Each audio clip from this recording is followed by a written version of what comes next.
صلى الله عليه وسلم. وبعد الله بيتي وقال فبي أمير في الشيخ محمد تسولي وكذا في الشيخ سماها وكذا في علي مكالا دبو رئيس النف تنا ياسمي حاجة بسناعين نعم فنعم نبس قدي بارك الله فيك جزاك الله خيرا. الدرس هنا قرآن يرو قصو مكسا كمان جولي مكوانو بانجي mwalimu wange mganda wange al-akh al-fadil Abu Abdullah Abdul Hakim Taha Sekuba amanya ge Abu Abdullah Abdul Hakim mutawani wa Taha Sekuba msaja mulangira Allah mtele mubarak muizi wa Sheikh أبو الخطابي عبد الله الحميد الحضرمي من ماسة إلى يزوى الشيخ حسن بن قاسم الريمي السوداني خرطوم. حسن بن قاسم الريمي يسمى الشيخ الألباني رحمه الله تعالى، نسمى الشيخ الأمان الجامي، نسمى الشيخ بارك الله فيكم جزاكم الله خير. ومشيخ باني الشيخ حسن بن قاسم الريمي، الشيخ عبد الحكيم لنا عبيدانغا مويزي والشيخ محمد بن سعيد الرسلان، محمد بن سعيد الرسلان لنا عبيدانغا مويزي والدا اي مصري، الشيخ رسلان المصري نعبيدانغا مويزي والدا سما اي مدينه مويزي والشيخ عبد الرزاق البدري الى مويزي والشيخ عبد الله البخاري. شيخي فليتفضل مشكورا.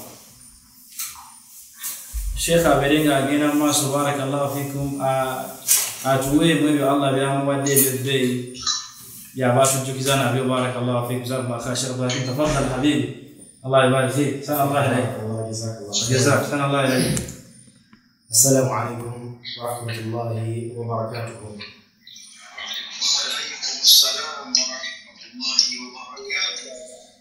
Natugenda okuwanjulira ensonga gye tuzze nayo, saba Allahu subhanahu wa ta'ala atuwe okugitegeera.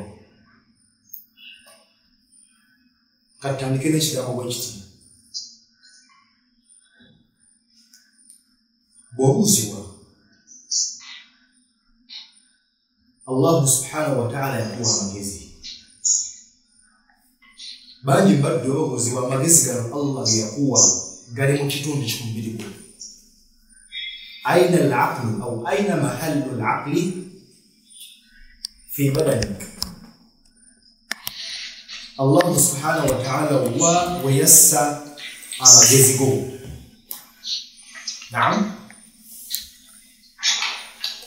بان مبدأ الله سبحانه وتعالى يقول يسى أن وصنزكم يتوجعون سوكم يتوجع أبلغ الجسمكم مخ، لكن هل عقلك محله المخ أو الرأس؟ وهو الله سبحانه وتعالى يقول تناو بليسing تناو تيكا مفهوم. الجواب لا تقول دم ندى، بل الجواب الصحيح تقول دم مجتوف. الله سبحانه وتعالى وهو محله القلب. الله سبحانه وتعالى وهو يوسى ممتمغو. بونغو الله سبحانه وتعالى يوسى ممتمغو. يقول القرآن فإنها لا تعمل الأبصار ولكن تعمل القلوب التي في الصدور. مثل الله سبحانه وتعالى يبين أن أقول أنت omutima guneno gweguzibikira muntu abanga wakula ave ku ddiini eno entuufu newabeeranga amaaso ge galaba nenkubeeranga amaaso go galaba ng'omutima gwazibikira maana dhalika maana nafqa au maana nafqa obwongo obunafu liyaba billah Allah mu mutima ila ibada zonna zonna zisinga Allah subhanahu wa ta'ala zagenda soko kukeberamu zonna ibada za mitima n'endwadde ezisinga okutusumbua ng'abasiraamu endwadde za mitima الحقد انساوا الغل الحسد ايوه النبي ودي ومتيما الزيغ البدع بالنبي تاندikira mu mutima gwo so nga tedi mebirungi najitandikira mu mutima gwo an-niyya wal ikhlas ila akhirih barakallahu fi kiyagadde nteketeke omutima gwo ku bigambo bitugenda okujjukanya mukadde ketulina akatono biidhnillah subhanahu wa ta'ala ne wazibikira amaaso yatwagala mutima gwo fi hadhihi as-suwai'at mukana kadde ketulina akatono biidhnillah tabaraka wa ta'ala sawalla teke mbaiza balungi amin thumma amin ya rabbi بدو الله سبحانه وتعالى تجينا بس أبوك إلى حديث السكوزو إمام أحمد رحمه الله يومك بسجل الله سبحانه وتعالى بسنة والسلام نتكلم فتنة يتبع فتنة خلق القرآن شيخ تجيك فتنة والله فتنة خلق القرآن يعني القول بأن القرآن مخلوق وفتنة نعم أمة يا محمد صلى الله عليه وسلم مزمكو فتنة زاليا أمينو غزالي نزيبو نيو حتى العلماء من يبغى أنتي أن الله سبحانه وتعالى نصر أمة محمد صلى الله عليه وسلم أنتي الله يتاسى أمينو نابا سجب بيري نعم يجتاسى أبو بكر يوم الردة abantu ngabaganya wa zaka nakula ridda Abubakar yaine kisachini ngamukaka munyunga bawomalwe bakambwe Bakari yabagamba nti buli aganya wa zakatu ngenda barwanyisa mwana namga tosobola kulwanyisa abantu batola shahada abantu bena la ilaha illa tebaba temusayi baba teguyika nagamba ngenda kubasanjaga okutusa nga babadde zaka Abubakar Siddiq mugomvu nyo wati naye yawulana jihad natasa umma singa zake vao usema tewaba tunabutambuza butanga tewali sente kati bagamba nti Allah nadamu natasa ummenera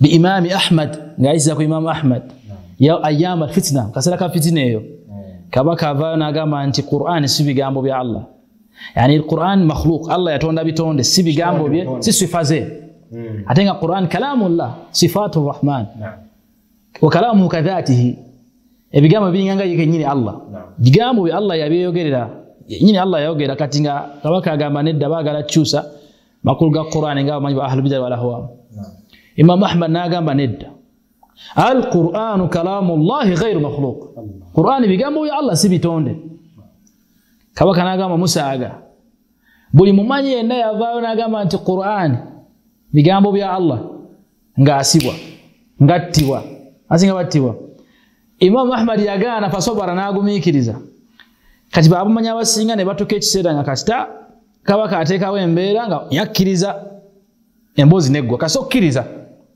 Qur'an si bigambo bya Allah emboze bewedde goba safe tani kusomesa ilimu yo nga boyagala amanyi betula Imam Ahmad okomera mutabani wa Abdullah ibn Ahmad anyuma nti duriba ra'aytu abi yudhrab naraba kitange nga bamukuba emigo alfa sauta bamukuba emigo 10 mugongo bamukuba abali ebisago we bazaga ave yagambe Qur'an si bigambo bya Allah nachoka kye bayagala emboze gwe naagana bamukuba natoka ku kitanda azagede wawali ku kitanda kasera ke yani ala firash yali ku kitanda Abu Zur'a muko manyi wa Islam najja namugamba ya imama go imam awai go imam Ahmad ofachi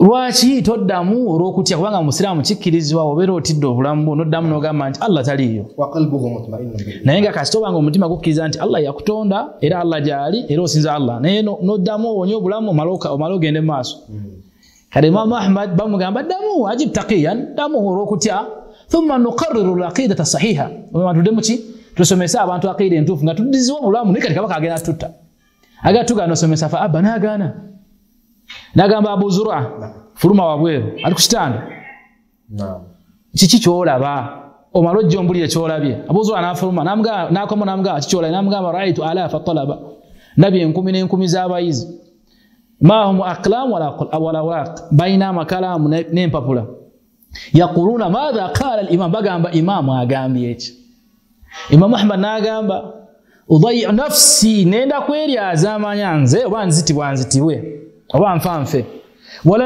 udayyaha ola neze nkumi z'abayizi eziri wabweru awo sigenda ziryaza amanyi alqur'anu kalamullahi ghayr makhluq naddingana Qur'ani bigambo bya Allah si bitonde Imam Ahmad kumulebe gwe kwalika bamanyi bangi naye Allah yamustwa nayo qissa faswara laqaba al-imam ala man lahu ekitiibwa kye kigamba nti imaamu oba yogera ku bantu abasoma Qur'an ne Sunna oyogamba nti imaamu kati bataddeko linnya ddala bategeeza Imam Ahmad okuva ku olunaku Allah yamustwa naye abasajja ab'ebbe Ali ibn Madini wabbe mu ummeno muhadith n'ebisigadde muyirimu w'amaanyi Bukhari agamba sahih ananyini wasasi Bukhari agamba nti sahih Bukhari Imam Bukhari agamba nti Imam Bukhari ye muhadith weno umma kubanga yawandika ekitabo ekidirira Qur'an kuba ekyebbe sahih Bukhari agamba mahtaqaltu nafsi fi majlisin kama ihtaqaltu nafsi fi majlis Ali ibn Madini senyomanga ko bulambu bwange bonna ngawe nenyoma olunaku lwe nasembera nenda Ali ibn Madini ng'asomesa yatuka mu darusi Ali ibn Madini nakiriza nti yasoma ekitukawo nnyo ku bawalimu oba ku bayizi waliwo omusajja gw'otukako n'ogamba oyo omusajja yanywa kati Bukhari agamba senyomanga ko nga Ali ibn Madini ajaba taqiyan yaddamu olw'okutya Imam Ahmad naga era bonna abamanya abaddamu olw'okutya batirira obulamu bwabwe yabajjako salaamu paka we yafa Allah azagede Baqi ibn Makhlad aba Andalus Spain musajja muzungu aze kusoma dini anoonya Ahmad ibn Hanbal yava wala nnyo ajje Baghdad tanatuuka kwa Imam Ahmad asanga barakallahu fik asanga Ali ibn Madini mudarusiye ali mukudhaafa abarijala agamba ono mufuno tajibwako najibwaka namubuuza ebibuuzo byamubuuza paka yamuga ebizo biwedde n'abala baagala kubuuza namuga nkubuuza akshifuka rajul wahid nkubuuza yo omusajja omu yekka asemba namugamba Ahmad ibn Hanbal namugamba ya dhaka waegwe hal mithli yus'al 'an al-imam Ahmad omuntu alinganze basomubuuza ku Imam Ahmad us'al anhu wala yus'al anni yani us'al anhu wala yus'al anni ze mbuuzibwa ku nze babuuza Ahmad nti Ali ibn Madini ali atya naye omuntu alinganze bamubuuza Ahmad ali atya Ahmad yabidda Imam al-Muslimin Imam w'abasiramu Ahmad ibn Hanbal muzito nnyo era qawlu abayizi be bajogera nti yahfaz alf hadith rukumi Abdullah ibn Ahmad ibn Hanbal mutabani we agamba nti izo zitwabala ngali ku kituuti n'agireta ne sanadi yayo mu 2-3 kakadde mutwe wa sahibul musnad al-akbar ana kitabu musnad Imam Ahmad ekinene fatatafaddal inshallah gena maaso tuwe yayogera ki obuzito bwewo Ahmad ibn Hanbal Imam Ahmad ibn Hanbal omutumulidde kati omusajja ngoyo kati ngojjayo omutima gwo n'amatu obutawuliza hadithi ze yakikula mu 3 n'agamba zino ozeekwatako ejjanogi ogikutte mu ngalo hadithi esooka Imam Ahmad rahimahullah yanokolayo eya Amir al-Mu'minin Umar ibn al-Khattab radiyallahu anhu aw radiyallahu anhuma Umar ibn al-Khattab radiyallahu anhu حديث مالك بغرونجي ومبكى محمد صلى الله عليه وسلم قامت إنما الأعمال بالنيات كما زامبي نوبيران قدا مكبيران وسنز الله سبحانه وتعالى طاعة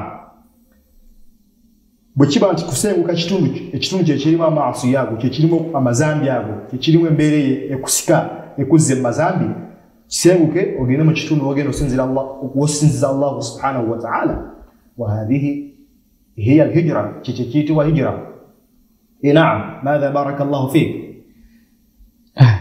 الله سبحانه وتعالى وأمبك محمد صلى الله عليه وسلم يقول قال إنه بانغو سينغو سكرا الله مزامي وقال سكرا sosi ogalese tikati bazadde banja baswaza kiba kirungi initiative banungi naje Allah subhanahu wa ta'ala mutaddewa otidde bantu yastakhfuna min an-nas wala yastakhfuna min Allah mutidde abantu namtata Allah subhanahu wa ta'ala kwa senka mazambi kwa Allah subhanahu wa ta'ala kamba kana gamba tino wangu senga kwa Allah subhanahu wa ta'ala kyogendo funa mpaka mhadithi na yagamba tino يعني ما عند الله لا ينال إلا بطاعته ما عند الله ebyo bidi wa Allah subhanahu wa ta'ala tugenda bifuna mu ngalo zo okujja ku nawo okoze byayagala okujja ko ngogonze n'okola taa n'okola Allah subhanahu wa ta'ala yakutuma. Naam, madha barakallahu fik. Egamba nti oye nasenguse kura Allah subhanahu wa ta'ala nombaka we kitufu ddala gena sanga Allah nambaka we. Nagamba no yasenguse ro mukyala wa man kana tijratuhu li dunya. Bosenkara dunia byanfuna yusibuha ogenda gifuna. Oba mukyala ogenda mufuna fa hijratuhu ila ma hajara ilayhi. Chose nkidde kyofuna. Boba ogenze Makka, oba ogenze mu America, ogenze South Africa, oze Uganda, osenguse kuwa dini yo Allah gena jikuwa. Boba osenguse ro sente Allah gena zikuwa. Eniya yo Allah subhanahu wa ta'ala kwa sinzi okubeera nga kuwempera n'enkomerero yayo. Hadith eno Bukhari gutogeddeko yajireta fi mawadhi'a kathira mu kitabu kya Sahih Bukhari mu bitundu bingi aba awantu wangi mu Sahih Bukhari yani eyingi ya milyango yani mu Sahih Bukhari. Naam, hadith yemu yenyi. Naam, Bukhari yajireta omurundi okushuka ogumu. Naam, hadith yemu eyo innamal a'mal binniyat. Naam, ate ekisinga n'okwewunyisa aba ekisinga okubeera ekizito ya hadith eyo ejijja ku mwalimu asinga ayitibwa Al-Humaydi wallahu rahmatan wasa. Era hadith yasosa okuwandiisa ne yani saddara bi kitaba ekitabo kya Sahih Bukhari hadith yasosa n'abamanyi bangi bagitandisa ebitabo abamanyi bangi bawandika ebitabo gye basosa. Era baulama bagamba nno kyandibadde kirungi nnyo bw'obanga oli muallifu ng'owandiika ebitabo by'eddiini otandise hadith eno innamal a'malu binniyat. Sheikh wa Farid wa Abdul Razzaq ibn Abdul Muhsin al-Abbad al-Badr hafidhahullah wa ra'ah hadith eno yajikolako ebitabo ebyenjawulo yenga ye yajikolako bahth najikolako takhrijat nabeera nga yagitaamakamu yagiyingiramu nnyo wala abeere nga anyinyonyola obukulu bwayo enniya. Ate enniya nze kyenjagala ofunemu eno hadithi yaffe esoose nti kola ku Allah subhanahu wa ta'ala mu Luwalabu kiyitibwa ikhlas. Enniya ne ikhlas njawulo zero. Kwe kukola ku Allah subhanahu wa ta'ala yekka. Kati labayo Sheikh. Naam, tafaddal habib. Labayo beyo kola ku Allah. Naam. Amanyi balina ekigambo ekigamba nti martafa ila as-sama amrun kal-ikhlas lam yablughu as-sama kal-ikhlas. Teri kintu kisituka kuva ku wansi wano nekyambuka ggulu nga kukola ku Allah. Wama nazala min as-sama ila al-ard teri kikka kuva mu ggulu kike ku nsi nga kyabbeeka tawfiq nga Allah okwanguyiriza by'oba okola byonna. Wa tawfiq biqadri al-ikhlas Allah okwanguyiriza ebintu by'obulamu bwo kisinzira ku ikhlas gy'oba otaddemu.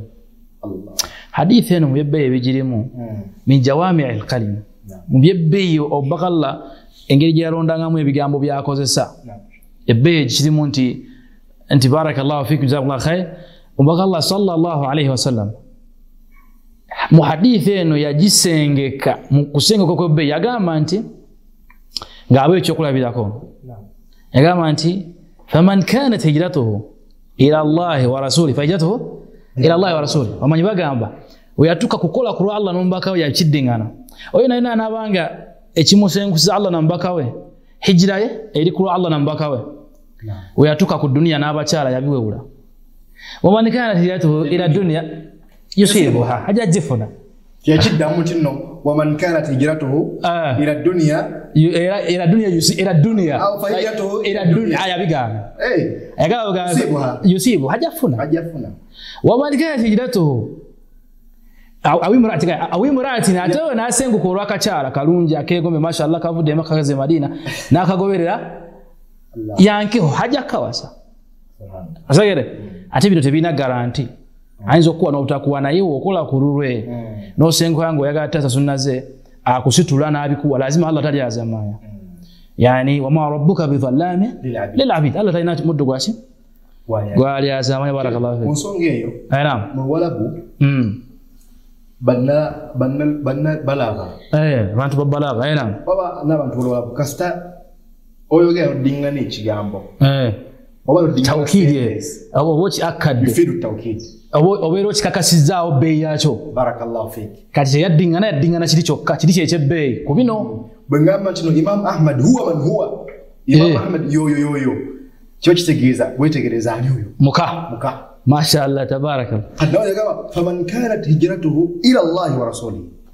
fahijratuhu ila Allah wa rasulihi yani lidha mishani ayagala sira nebbe sheikh oliteke kubanga okola ku Allah omuntu akola ku Allah ne wanafuwamu ebitono byakoze ku Allah bimutaasa ne bimustula tafadhal sheikh tugenda ka hadithi ya kubiri sah naam ngasubage na hadithi ya kubiri naam sheikh okujibalake okuvunuka obulungi naam oyina kolesa nogamba lam yablughu samaka al-ikhlas naam tewali Allah chayiza kusuira kutuka jali Allah nga ikhlas omuko mashayikhe wafe inyumya yaleta qissa yomu kubavuka abajja nga bali majlis yani fi zamani salaf salih malongo watu kulembera sanga badunga bali mukujukanya nga tuli waneno ogura fe tujukanya mgabi Allah subhanahu wa ta'ala hadithu mbaka Muhammad sallallahu alaihi wasallam ana magamba laba mwe yani minembe ya laba mwe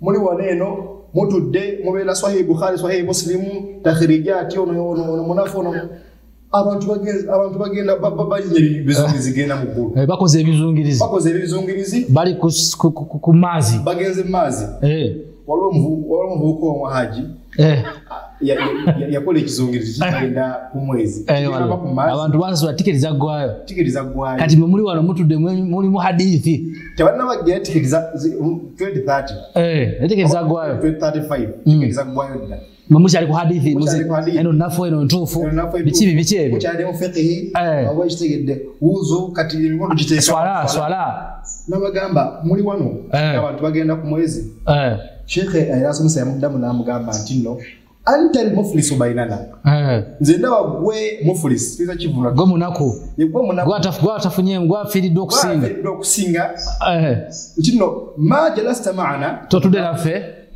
وما ذهبت معهم الى القمر والليلاوين على ne kumwezi togenze tutude kusoma naam ne kumwezi togenze anta almuflis kati gwe mulimu nako nnyo mulimu avo nnyo falhasil ekutuse wa Allah direct noberanga tataanasu ma almalaika wallahi nga malaika zezikolachi zezikuliko nga zowangala nazo Sheikh tuwe hadithi eyokubiri abaddu batulako katono kuno tuwe hadithi eyokubiri mumtazi hadithi tuliko hadithi 3 naam Imam Ahmad bin Hanbal ze yagamba nti ebikolo by'obusiramu naam wozinyo zino hadithi 3 obonyeze ebikolo by'obusiramu gwe musomoseka gwe musomo haji hadithi esoka ya Umar bin Khattab niyya ikhlas Sheikh tuwe yokubiri haji barakallahu fik haji tuwe yokubiri hadithi yokubiri so wankode emikono katu tujja jikendeza ne osowa chance abasiramu bakola ki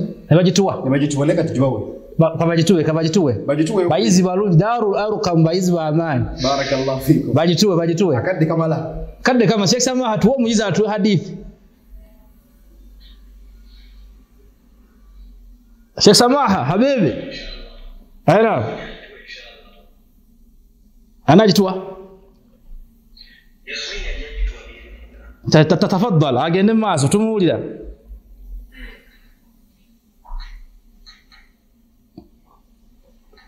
naam tulinze muiza atwe hadithi Allah maidaru arukamu ebimu kubi mu maizati yayo daru arukamu ngayo ya bujulizi abasajja bakola platform yawe bya bujulizi Sheikh toina ujizo jya kudaru arukamu toina aya toina hadithi toina kigabo kyamanyi otugamba kimbozi za kabalaza ndagala ntegera nze nga doctor anedda etegera jireke emaki na engineering university seka batu hadithi Sheikh Samaha hadithi tuwaha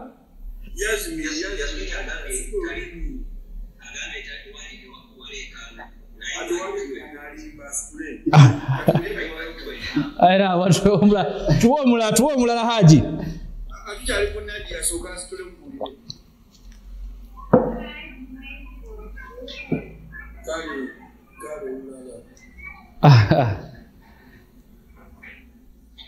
Maimuna tuwe. Katukole batu chebwe kitiibwa. Sawa zineno kibuuzo kibadde fajja. Naye kamba kwatire mukona. Obawe? Eri hadithi yokusatu. Yokusatu. Agira girowoozaako.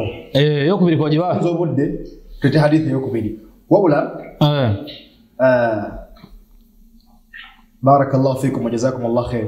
Huli basanyufu nyaba iziba na shekhe okubanga system ya kubakuliza mu bujulizi. Basajja baamanyi. Baamanyi tobazanyiza. Sawa Allah subhanahu wa ta'ala kebule maali. Ina basajja bakambe ba Sheikh Samaha ba Sheikh Kisule. Naam. Bujulizi. Hadithi yokubiri ya sahabiyo. Naam.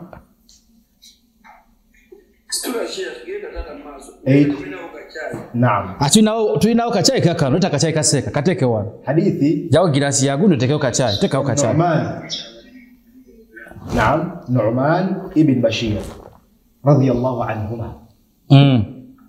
Yatuwa hadithi ne yokubiri yambaka Muhammad sallallahu alayhi wa alihi wa sallam. Bagana banchigera tumanyo kwa atwadde ku dal arkam banga ino lyonna nga situmai omulyango jja tuyikirawa. Wallahi. Shortcut eriwa. Shortcut. Omunabera mu dinaji soma na mara South Africa. South Africa haji tukaita shua. Bakait shua. Oli mutu shua. Shua. Tuwe. Badde Allah ejana nyangu. Naam. Era omwali mwene kasajja masogo nakolaga nti jana nkalo. Na akulaga nokulaga na kayeka ya jirimu mwekati mukyali waiting. Allah. Ejana yafefena. Sallallahu subhanahu wa ta'ala. Omudomu haji. Omudomu seka yajja mu muzikiti. Natandika bagamba. Ejana wane jana gama omuliro nabateka bonna muliro. Mwe muganyo kola nsiro nesino ne bamuga seka omuzikiti gwogugo nejana yo yiyo. Ne bajimwa. Ne bamulekera omuzikiti gwe nejana ye. Haji kati abantu go baweshua bonna bayingire jana. Haji omusajja kukaba. Bagire mkwano gwe. Musajja bakari riyadu billahi sallallahu tase. Amin. Yagamba munne. Aina. Jinno nze nawe feka wange. Yefa basilamu. Allahu akbar. Kaba bali mukola tawafu. Nze nawe feka. Enkumi zikola tawafu. Bakhawarij. Be bantu bakafuwaza mujitama. Bakafuwaza buli omu. Bobe tukuza nnyo. Abasilamu babuleka babasigalamu bokka. Nagamba nze nawe. Wakola tawafu. Fa basilamu. Allahu akbar. Munne yali mugenyi mu bintu ebyo namugamba kyogamba ejjana ya Allah tugenda giberamu nze nawe feka. Namugamba Allah ustaz. Kinno. Ejjana ya Allah wajogerako mukanya gamba no arduha. Obugazi bwayo. Ka'aru bis-samaa'i wal ard. Obugazi bw'ejjana. Bwekana ensi n'eggulu obunene. Ensi n'amagulu in fact. Amagulu omusanvu n'ensi obunene. N'ensi omusanvu. Ejjana tugenda giberamu nze nawe. Babiri feka. Omusajja yamugamba njikulekedde. Tetugisobola. Sambone ejjana. Kangenda negatte kubali. Abatali mu jjana. Sono entegere ete bantu. Naam. Iyo kafuwaza mu gitama ano kafuwaza abantu n'obanga wasiga ejjana badu Allah nyangu nnyo nga bw'okyulira. Kati hadithi yasoko gitwali tuweyo kubiri Sheikh. Nu'man ibn Bashir radiyallahu anhu. Naam Sheikh, tafaddal. تفضلوا بارك الله فيكم. وعليكم السلام ورحمة الله وبركاته. من معنا؟ أنا لنفسي. كان سميري حديثي واتجنا عن مواطن الشبهات. إخواتنا كوتي؟ أجلس مولا بعدين مواقع الشبهات. البعد عن مواقع الشبهات. قال يا جنبا سمعت رسول الله صلى الله عليه وسلم يقول إن الحلال بين وإن الحرام بين وبينهما أمور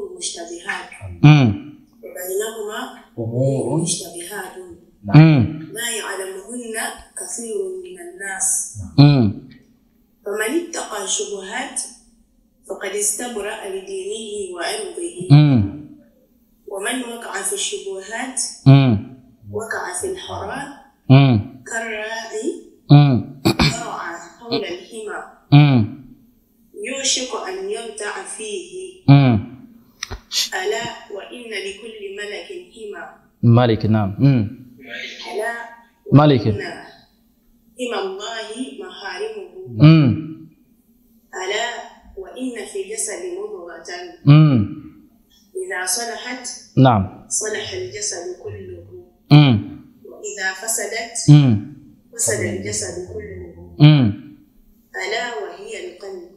نعم حاج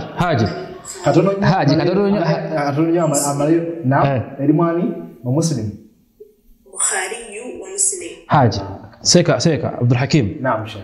واجيتا دار الأرقم. جزاكم الله. وجزء يا سومي بموت النعيم. ميز تشينغرا. الله. تشينغرا شا أمة. الله. ميز والشيخ سماها. الله. هلو ina bachala basomesa bachala bokka. Barakallahu fi. Na basomesa naye haji oyo tumuwe kirabo. Gena mu kirabo yigirina. Ne ekirabo kino tukise musamaha. Tumwe aya. Kwenemeze aya ebisigadde binagoberera. Tumwe aya. Aya kanjimuwe. Ojimuwade jimuwe. Wala sawfa yu'tika rabbuka fatarda. Era. Allah subhanahu wa ta'ala jaku usine. Chadachi aya wala sawfa yu'tika tukateka kasra. Naam. Yu'tiki Allah agenda kuwa naimu fatarudha chadachi jakusima. Yili muteliaji soma Allah na amukakkanya abadan. Wa min khairi rizq al-'ilm. Al-'ilm khairu rizq. العلم أعز شيء علم يجمع سوى يتبين. نعم.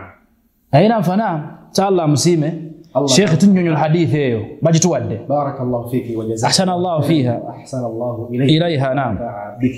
نعم. سأل الله سبحانه وتعالى قصنا مداله. نعم. إلى وجلاء كن كل معلم. بس قد دفنا اللهم آمين. نعم. حديث تجود المولد. نعم. dal orkam baddu wal wala nefetu yenda gonza mutege chikuru nyo hajali ayagala onyaawo luganda olugonze agambe innal halala bayyinun wa innal harama bayyinun haram ni halali beyolefu ekiri halali kyeyolese naam ekiri haram kyeyolese era hadithi ndalo mbaka alaga ntinno bokola haram wasigana nakakonkona muchi mutima yama ntinno al haram au al ithm ما حاق في صدري. ما حاق في الصدر. ما حاق في القلب وتردد في صدري. ما حاق في القلب وتردد في الصدر. وتردد في الصدر. وchikola boti owulira neche nkoze wallahi sikitufu jamaa nchikoze naye jamaa sikitufu. Tusa tebekera. Wakati mkuwati na ukola ibada birru. Nolongosa tebekera omutima. Wa mama okasente. Omaze okukola omwezi gwedeko n'omusindikira omuntu atwayinza nyiga. Tosobola. Owulira oti nkoze ekintu ekitufu. Era omalo okuva mu swala eya dhuhuri oba maghrib ya asr birango butebeke bukoze. Abanyi bagamba naam nti Allah yatulekera tubeere nga tweramulira emitima gyaffe. Azegere? Naam. Owulira noga nti tonna bana kusoma tonna nabujulizi owulira noga nekyenkola. Era oyagala okikola nga balaba. Naam. Noga ne kati ngenda kwekweka lazima ngenda kwekweka. Kena maso Sheikh. فهذا هو الحرام حرام ما يكبوا ثم يبرونج يلا تصلاو النقطي ولكو توكلك حرام بمانزو توزو مو ساوا نamba na tamalai chechi mun halal bima يكبوا awachi daba naam habibi irombaka Muhammad sallallahu alaihi wasallam yanga ali nyura mu hadithi ya Allah alayhi wasallam Qur'an okuyore empera yabi kuso kubangu manyi halal manyi empera buzito wayo kitegete tayib nagamba ni wakati wa haram ni halal wakati yao walwa kabenje kabenje kalwa katwe al mushtabihat umurun mushtabihat ebibuzabuza gena maso Sheikh nagamba nti la ya'lamuhunna kathirun minan nas abantu abasinga tebabimanyi ebibuzabuza ebyo naam abasinga tebabinako kumanya naam waliwo obujulizi nti wali ababinako okumanya bebalwa Sheikh nagamba nti no la ya'lamuhunna kathirun minan nas naga faman ittaqa shubuhat فقد استبرأ لدينه وعرضه. نعم. الله يسا القرآن يسامو يعني آيات واضحات نزيما نكبوا. زي يولسي. نعم. نعم وأخر متشابهات. نأتي عندنا زبوزا. Ena gama ntino muri mbadduwa Allah subhanahu wa ta'ala ngabayino wadde mitima ngabo banonyeze zibuzabuza zanonyazo ajatu wakanye fitina bajja ku TikTok ngo osomesa nali nyaka tuti nga yazze kubonyabonya Allah taina mbozi ndala lese koyogedde ka nayateka abuze agala buzabuza umma atekeo era aine kirwadde so no kadnaga manaya ate muri mumbaddu ba Allah subhanahu wa ta'ala na'am ku ayaza Allah zakkiwa na'am tafaddal fayattabi'una ابتغاء ايش ابتغاء الفتنه banonya fitina banonya kuchankalanya نعم بينا مازو شيخ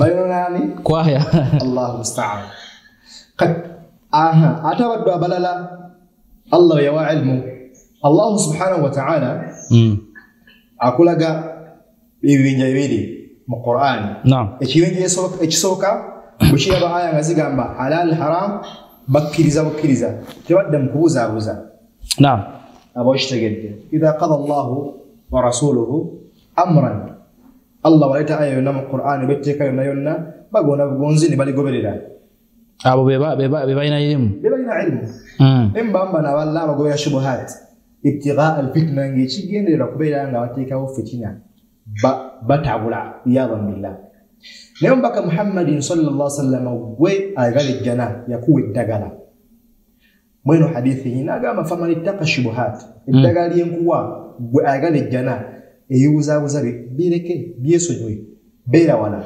bibere wala tobiyingiramu nagamba okola bwotyo istabraa faman taka shubuhat oye naina yiwaze uzabuza faqad istabraa lidinihi wa irdihi wawe kumye dini yo niwe kuma nechiti wacho nate waman waqa fi shubuhat ko sababu ne uzazo zote ndiko bigoberera obiyingiremu obikolo cha bifule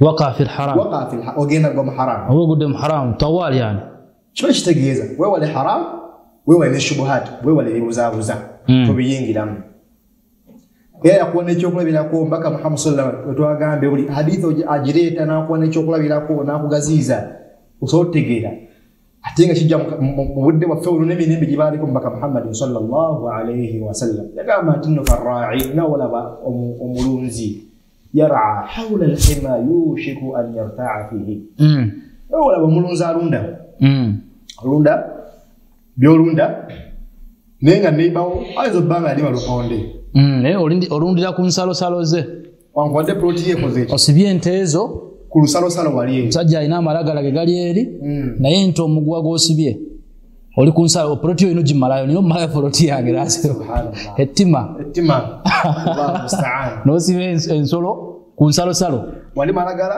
wono muddoddo proti yange ayo omugwa muwanvu ensolo zino zigenda kubba amalagala lazima katola ogudde mu haram ya billah so singa asibe no poloti ye nakakasa nti omugwa guli nnyo mu poloti ye ebirime byote bigenda kosebwa naye wala dalu salo mbaka Allah kifana kyatukubira naam kifana kyatukubira faddal laba kati ensolo zilidde haram nawe genda li nyama ya haram kanenga unafimu ibada ya billah unafimu kusinza Allah subhanahu wa ta'ala tusasiri amin ya rabbi nagamba ala abaye ala wa inna likulli malikin hima buli mufuzi aina ensalo ze kwegamba buli mufuzi aina ensalo ze omusajja makage naam aina wantu batakwata tugamba ina perimeters omukyala amakasi gage ga musajja naye abakyala abaddugavu tebayomba tebalwana ajja nayimira bati mulyango natunula buli omu natereera nemutani obufuzi bwe buli awo teeta kuba mu kigambo mama baffe kyekasajja nayimira bati mulyango nakola wati ne wati nga buli kimu kitereera bufuzi bwe buli mufuzi ayina waakoma ayina bwe mutalina kusukka genda maaso sheikh ala wa inna likulli malikin hima ala wa inna hima Allah maharimuhu Allah insalo ze bye byafudde haram وما يتعدى حدود الله فقد ظلم نفسه kasto sukke nsalo za Allah bo mazo kweli azama tewali protection wanono waneno sekanya watu konewo katono wanatukonewo katono nti barakallahu fikum waliwe nkola abantu abati Allah basome dini eba mazeyo nyo etumazeyo nyo Sheikh Sulaiman Ruhaili ajireta nakaba maziga ne Sheikh Abdulrazak Albadi ajeta nakaba maziga nagamba ntyo omuvuka muguno omulembe aine ebigezo baswaba bye batalaba omuvuka guno omulembe aine simu aina sente aina mobile money nga talina kisawa sosula mobile money akola buli kyayagala naye barakallahu fikum nti ambaka sasa yatugaana okweyawula n'omukyalo gamba nti kasa weyawula n'omukyalo okusatu aba shayitaani sheekh embeera y'okweyawula n'omukyalo terina gwerese waggulu si mwalimu terina illa marahima ujagala gwa asasi anti obuzibu buli kasita gwe weyawula naye ambaka sasa magaye fathalithahu shaytaan okusatu aba sitaani era omuddu ajjanga ayina eddiini ate Allah ng'alina n'ensonyi muvubuka muto myaka 10 tamanyi bakyala naye kasita yeyawula n'akakyala batandika onyumya bali ku ssomero baliwa atandika okagamba ebigambo naye n'atya naga naye byonna byogedde nti nako ne kamuddamu nako ne katya shayitaani eri makati lwaki kasita musukka ensalosalo za Allah ne musigala babiri mwekka wallahi mugenda kukola ezambi awo mususse ensalosalo za Allah subhanahu wa ta'ala kasita musigala babiri mwekka omulenzi n'omuwala oba oli mufti oba oli sheekhi ne musigala babiri mwekka shayitaani ejja kuba leetera mu matu ebintu ebinyuma ebawundira embeera era oyisefa tugambe nja kwenenya kyetusaba Allah atutaasa atuyambe nti hadithi eyo eraga nti ensalosalo za Allah waba agambe Allah togenda waawo kasita ogendayo obukumi wa Allah buba buvuddewo Allah agambye nti temulwanyisa bakulembeze temuva wansi wakulembeze kasita otandika embeera y'okubalwanyisa oba ensalosalo Allah ziba zigaddwa kati buli fitina egenda kukulumba wabakadde b'ekitiibwa tobaddangamu yadde akagambo offe kasita otandika nogaa naye maama naawe emboozi eba ewedde ebyonozo bitandise otandise okwonooneka olwo sala salama taafia sala tusomesa sheekh genda maaso sheekh wali mu mbeera yakuba nti nno haramu akulibwa ati akuli ku nnyingi wallahi haramu atusembedde nnyo guno omulembe nasallah salama sheekh Fawzan sheikhna Salih ibn Fawzan al-Fawzani batuwa ku nsonga ezo n'abazi agamukiirika bonna basheekha Abdulrazak Badri yakaba amaziga hafidhu ala banatikum mubeerenga mukuma bawala bammwe kuma muwalawo gwe wazaali hafidhu ala akhawatikum mukuma baganda bammwe abawala hafidhu ala ummahatikum ne bamama bammwe mubeerenga mubakuma alfitan ma dhahara minha zibali mmaaso kati ayadhan billah shekh maze hadithi obudde bugenda kyemmanyi طيب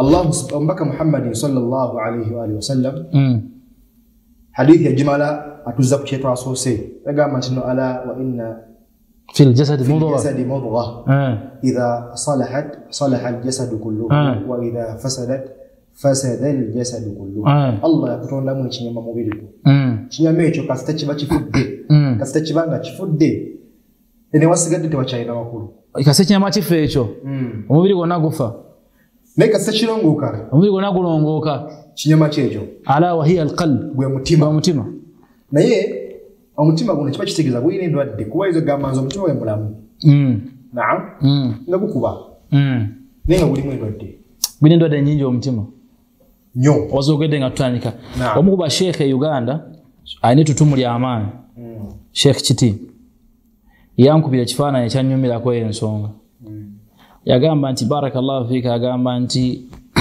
omutima guno gulinga nga olaba paasi ekolera mu masanyalaze naye kafyuzi ako gwe mutima bwe bagamba nti amasanyalaze gagiise ntuddamu kukola kyokka nga ebadde ekolera mu masanyalaze kati n'omutima guno ogulaba kasita guyitamu neweziba nusu agamba neweziba nusu 10 n'owankawanka n'ekikumi bakulaba maseeka n'ejjuba haji n'ebitibwa byo mufti munne wa MP nga wallahi oli mu kukuta n'obusente naye nga singa ogumiikiriza ettulijja ng'olina ebyo ebisaba naye kasita omutima guddugalamu katini mukala kyagambye mubiri gwonna guddugala paasi kasita amasaze gagiyitamu gwekolerako era Imam Shafi alina ebigambo ebirungi nti laysa almushkila si buzibu an takuna safinat ala alma okubanga eryato litambulira ku mazzi lakini almushkila naye obuzibu an yadkhula alma fi safina ge mazzi ne oliba tondo limu kasalingira muki mu lyato eryato litambulira ku mazzi nga mangi tegalina kigakosa naye kasite tondo limu liwaganya ne liyingira kitegeeza eryato ligenda kujjula amazzi mu bbikire ogwo gwe mutima tebaguzannyisa buli bwokola ezambi akagundi akaduga nasa Allah yaghfirana sallallahu bina tusonyo mazambi gaffe wa an yarhamana Allah tasile fen umutima mugazi tujja kuchaza olala sheikh sasa tuli nawe biidillah inshallah hadithi eyo kusatu eyo etulaga nti ochagirikeyo naam etulaga kuleka haram naam na kuleka shubha naam bintu bile mu hadithi naam habibi wewe kwati halal Obelenga turaqib qalbak obelenga omutima go esabu ne guchekinga tajiridu niyo obelenga wekasile kuchekinga hadithi unaweza kuangalia odinganya utenia naam Sheikh tukitumaliyo hadithi tumaliyo kusatu tutumanya bude Sheikh Samaha bude tushane dakika ngameka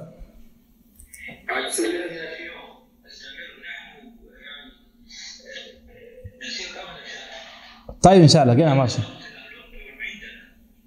نعم طيب حديث يسمى يو ولو بدي سجاكو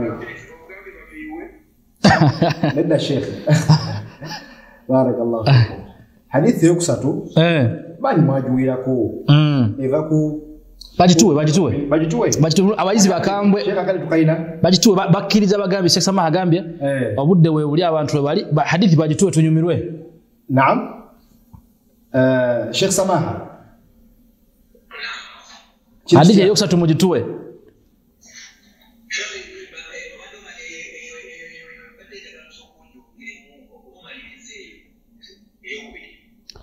eyo kubiri ebigambo bingi ebigiriko tujongeremuko ebirungo kakati badde sawa Sheikh hadithi zonna bannangi soko tuzimaleyo tuzimanye nti nemo nekigendwa kyayo eyo kubiri ekigendwa kyayo eyo kusatu nekigendwa kyayo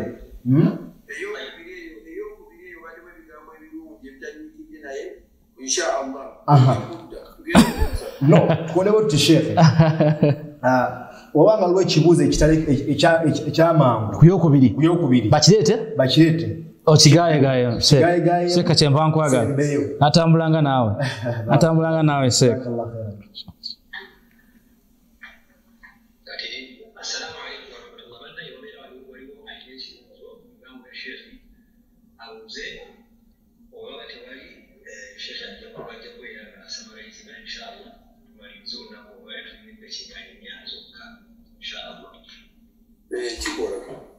Sina kibuzo nze Sheikh ndi mu matibu wabula. Naam. Hadithi eyo kubiri eyo.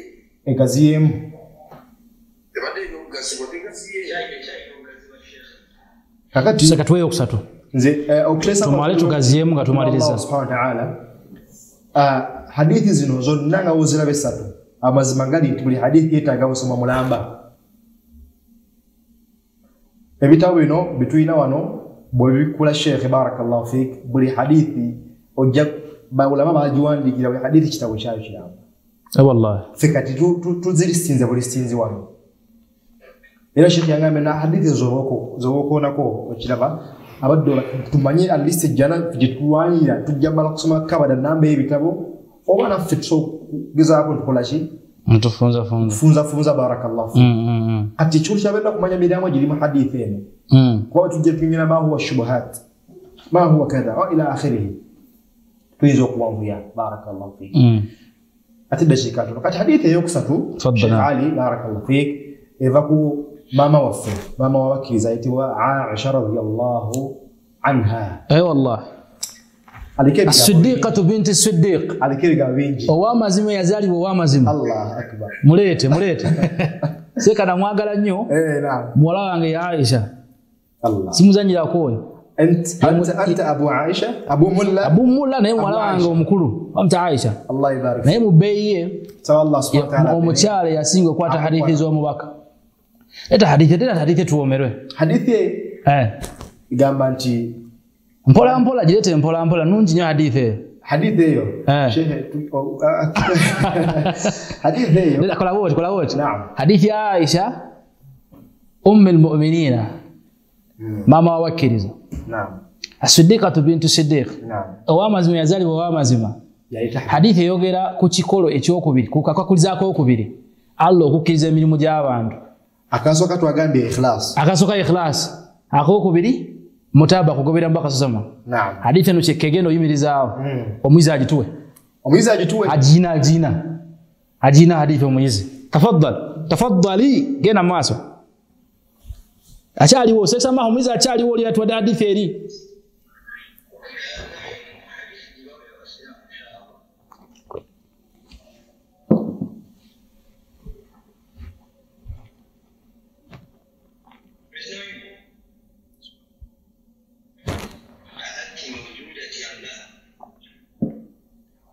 Agamba cha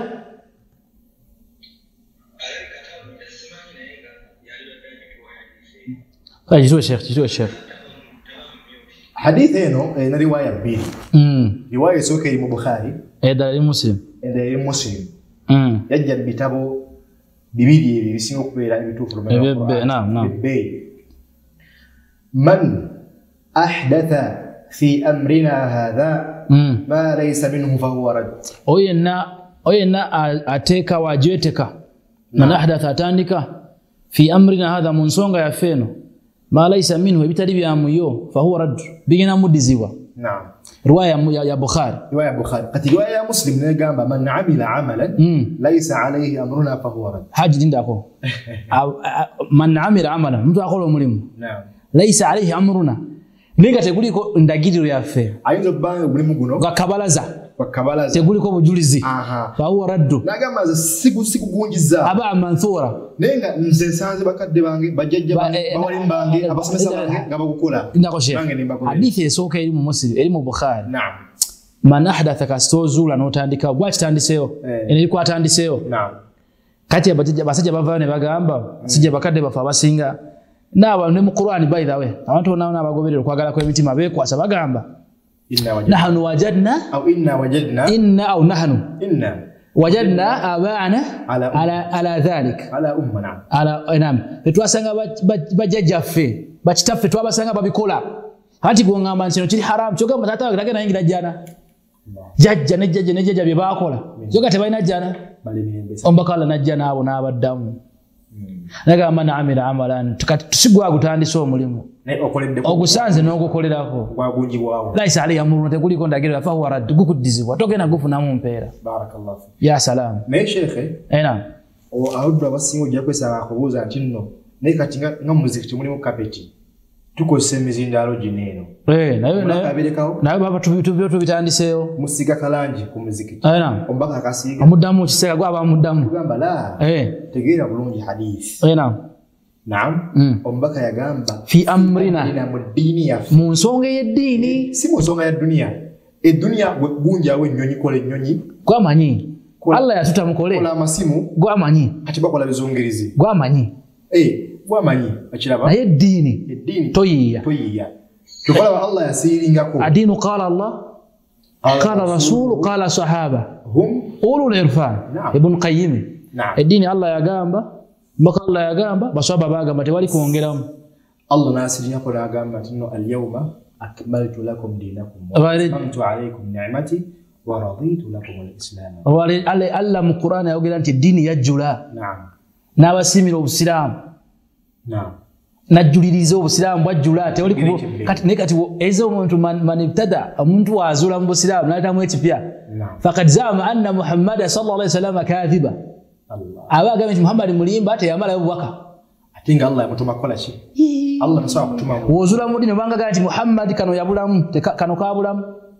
n'okwata Muhammad oba oli ku Muhammad olimbisa kati olwo Allah musta'an sikatini Ibn Mas'ud agamba ittabi'u wala tabtadi'u qad kufitum mugoberere temutandikawo tubamalidde twabamalira basoba batumalira seka tumalize ne hadithi ezo funza lwaki Imam Ahmad agamba zino hadithi 3 bibikolo by'obusiraamu era ze zirimu ejjana omuntu wa ezo 3 ngayo tuzisomye hadithi ya Umar ibn al-Khattab innamal a'malu binniyat hadithi an-niyya hadithi yakub ibn Numan ibn Bashir ekiri halali kyerose ekiri haram kyerose wakati waliwo ebibuzabuza naye ava ku bibuzabuza abana maze okutekawo eddiini n'ekitiibwa kye eyo yakubiri hadithi eyokusatu hadithi ya Aisha omuntu azula mu ddiini omulimu gwa Allah tagukkiriza gumuddizibwa hadithi 3 hadithi ezo ozigatta otya ne zifuuka ng'obusiraamu bwetololerawo batya al-Awzaa'i ayina ng'ogambye nti Imam al-Awzaa'i ayina n'ekigambo ekiri tabi'u wala tabtadi'u Kigambo ekitambulira ku hadithi. Hadithi zinene. Gwe hadithi zetulese zonna essatu zigoberere. Imam Sheikh Abdul Razak al-Badri agamba bwati mubikwate bineno. Bino babikwate. Babikwate. Darul Arqam ekijifule yenjawulo bujulizi. Wallahi awwal yawm uleko lwasoka. Mtejo ali tumsa kulevye. Na tuwa chance somese. Nagamba bujulizi nanyumirwa. Era taddemu nyama tutukeo tutuka Darul Arqam. Jazakallahu khairan. Sallallahu musime na wali mabasime. Amukwate buno obujulizi. Sheikh Abdul Razak al-Badri agamba nti madini din teri illa okujjako fi'lul ma'murat kukola Allah byatulagira kukola halal. Naam. Wataruki al-mahdhurat kuleka ebyonono. Edini ebintu bibiri. Kola halal kuleka haram. Edini ebintu bibiri. Kola halal kuleka ki? Haram. Kuleka haram. Ekyokusatu wattika al-mutashabihat kutya bibuzabuza. Seka. Kola halali leka haram. Ebibuzabuza duka. Allah. Akategere seka. Sheikh ndabanga ate ochuwadde edini yawe jifunziza ya taqwa. Checho ate botide alloro. Ebintu bisatu hadithi eno ebintu bisatu. Era nagamba Imam Ahmad nagamba nti kachirabayo okola halali nokuleka haram. Hadithi yani Nu'man bin Bashir. Naam. Nokuti ebibuzabuza. Na yeye omuntu alekise haram naga sijja kwenda. Na wasa naowa. Tafuna mpera. Okutusanga atukirizo obukwakulizo buki bubiri. Lika shartani likabuli al-amal. Obukwakulizo bubiri wobugoberera Allah akirize minu mujo. Tudda no live no malawe sawa 2. To ina mpera. Okutusanga olina obukwakulizo buki bubiri. Lwaki otuddewo? Olina okubanga otuddewo ku lwa Allah subhanahu wa ta'ala ikhlas. Hadithi yani ya sose ya Umar al-Khattab. Ekyokubiri olina okubanga dalo otuddewo byosoma obisoma ogoberera mbaka Allah sallallahu alaihi wasallam. Allahu alaihi. Obu mulimu byamwe bya muzanyo. Eswala jo swala mbaka sasa ngaye swallu kama ra'aytumuni usalli. Musali ngaye munda bansale nsadde nasino jano gamba na waitu ndese ni yabyogera. Ha Bireke. Allahu musta'an. Ebyo bireke seka. Kati hadithi esoka ya Umar ojirabe ikhlas. Hadithi ya Aisha mutaba kugobera mbaka sasa ma. Kati wogobera okola ku Allah nogobera mbaka sasa ma. Jano boji maze. Naye ndokubanga okoze halali noleka haram. Notya nebibuzabuzi dini oboji maze. Sheikh mudashike bili. Obusilamu bufunze tebwedde? Obusilamu bufunze. Imam Ahmad abufunzizza. Barakallahu fikum. Ngatuumba. Badba Allah subhanahu wa ta'ala. Ikhlas. Kuleka haram wala halal. Kuleka nebibuzabuza. Ensonga eyokusatu mutabaa. Goberera mbaka.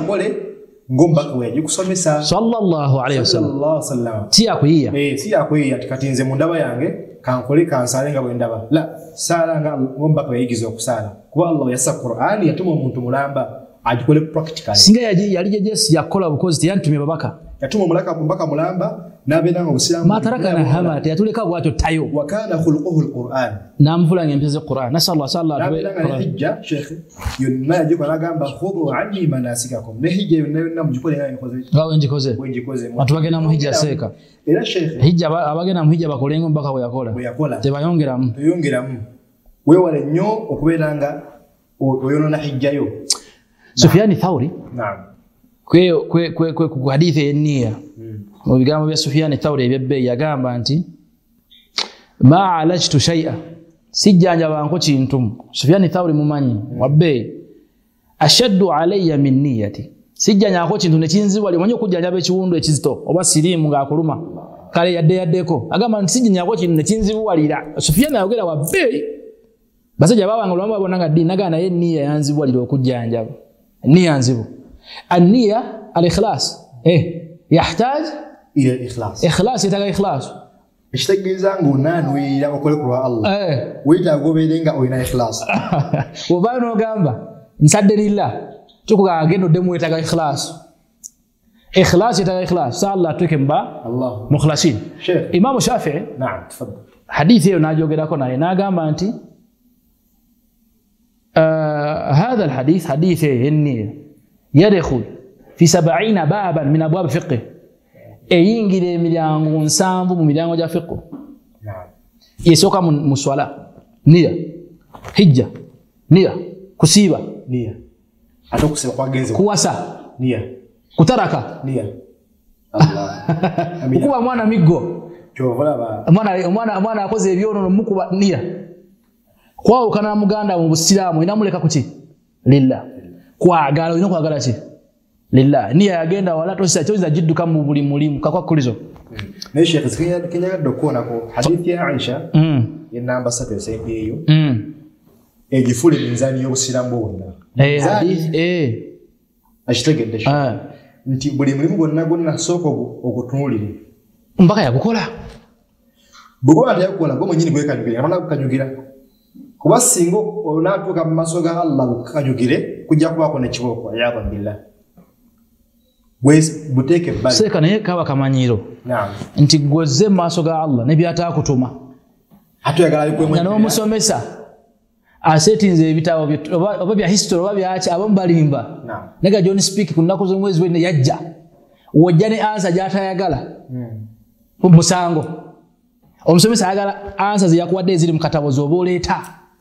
Lwaki eddiini ya Allah Ar-Rahman omuntu omunsonzo w'ekisa nyini namulondo lwaki gojja n'ebibyo byatakutuma. Era hadithi eyo barakallahu fik etukanyuga ku nsonga eno itegereke bulungi fo Obusiraamu tujja mu Qur'an sunna ne sunna z'omubaka Muhammadin sallallahu alaihi wasallam okusinziira ku ntegeera y'abayizi be mafhumu muhimu jiddan abayitibwa baswahaba. Wallahi nasonga baba mulaba ng'Obusiraamu practicing era atakola ekyo wa kunyigirizibwa